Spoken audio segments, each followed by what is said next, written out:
Taif का वाकया सब्र, करुणा और उम्मीद की बेहतरीन मिसाल। यह वाकया इस्लाम के शुरुआती दिनों का है, जब पैगंबर हजरत मोहम्मद सल्लल्लाहु अलैहि वसल्लम मक्का में इस्लाम का संदेश दे रहे थे। मक्का के काफिरों ने न केवल इस संदेश को ठुकराया, बल्कि पैगंबर सल्लल्लाहु अलैहि वसल्लम और उनके साथियों पर अत्याचार करना शुरू कर दिया। उनके खिलाफ साजिशें रची गईं, उन्हें शारीरिक और मानसिक यातनाएं दी गईं और मुसलमानों का सामाजिक बहिष्कार किया गया। ताइफ का निर्णय ऐसे हालात में पैगंबर सल्लल्लाहु अलैहि वसल्लम ने यह सोचा कि मक्का के बाहर के लोगों को इस्लाम का संदेश पहुंचाया जाए। उनकी नजर ताइफ पर पड़ी, जो मक्का से लगभग 70 किलोमीटर दूर एक खूबसूरत और संपन्न शहर था। यह शहर बनु सकीफ नामक एक ताकतवर कबीले का ठिकाना था। पैगंबर सल्लल्लाहु अलैहि वसल्लम को उम्मीद थी कि ताइफ के लोग इस्लाम के संदेश को समझेंगे और इसे कबूल करेंगे। ताइफ में संदेश का प्रचार। पैगंबर सल्लल्लाहु अलैहि वसल्लम ताइफ अपने साथी हजरत ज़ैद बिन हारिसा रज़ियल्लाहु अन्हु के साथ गए। वहां पहुंचकर उन्होंने सबसे पहले शहर के प्रमुख सरदारों से मुलाकात की और उन्हें इस्लाम की दावत दी। उन्होंने तौहीद, एकेश्वरवाद, इंसाफ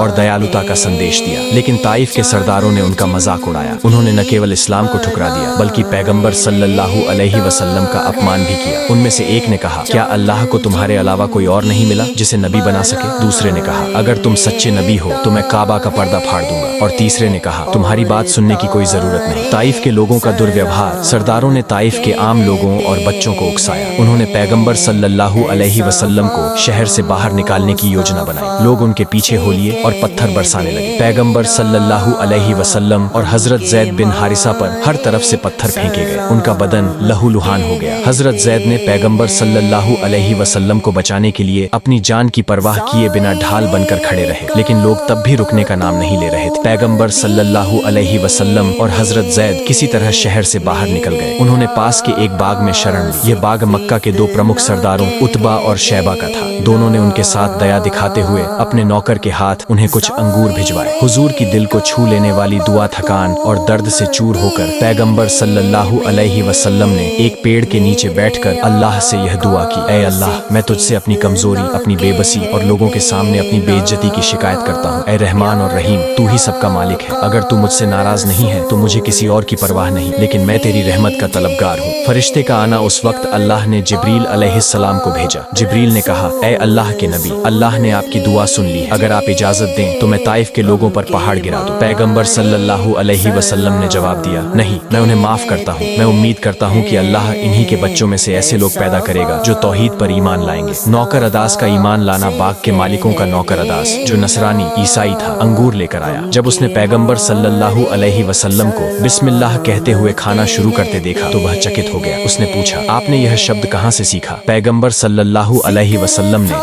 उससे उसकी जात और धर्म के बारे में पूछा। जब अदास ने कहा कि वह निनवा का रहने वाला है, तो पैगंबर सल्लल्लाहु अलैहि वसल्लम ने कहा, वह वही जगह है जहां हजरत यूनुस अलैहिस्सलाम को नबी बनाया गया था। यह सुनकर अदास चौंक गया और उसने कहा, आप कैसे जानते हैं? पैगंबर सल्लल्लाहु अलैहि वसल्लम ने हजरत यूनुस अलैहिस्सलाम के बारे में बताया। अदास ने तुरंत इस्लाम कबूल कर लिया और कहा, आप यकीनन अल्लाह के सच्चे नबी हैं। ताइफ का बदलाव। यह वाकया पैगंबर सल्लल्लाहु अलैहि वसल्लम के सब्र, दया और उम्मीद की मिसाल है। ताइफ के लोग बाद में इस्लाम लाए और इस्लाम के सबसे बड़े समर्थकों में से बन गए। सबक। यह वाकया सिखाता है कि मुश्किल हालात में भी सब्र और उम्मीद का दामन नहीं छोड़ना चाहिए। हमें अपने दुश्मनों के लिए भी दया और करुणा दिखानी चाहिए, क्योंकि इंसान बदल सकता है। पैगंबर सल्लल्लाहु अलैहि वसल्लम का यह व्यवहार हर इंसान के लिए एक नायाब मिसाल है।